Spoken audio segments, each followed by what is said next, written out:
Hello guys, welcome back to the channel. In this today's tutorial, I'm going to show you how we can insert an Excel graph or chart into a Google Docs.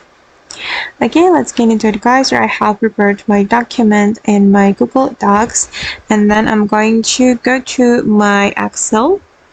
As you can see, I have prepared a chart in this Excel document, and I'm going to insert this chart or this graph into my Google Doc.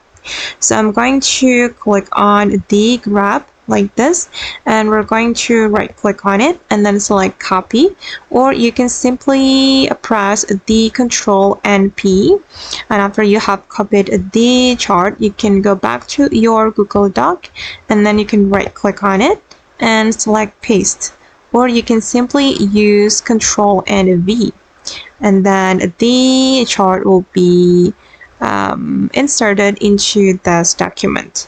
As you can see guys, that now the chart has been added to this document, and then for example I'm just going to make it smaller like this.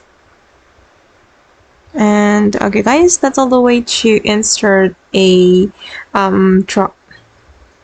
Okay guys, and that's all the way to insert an Excel graph into a Google Doc. I hope this video will be useful for you.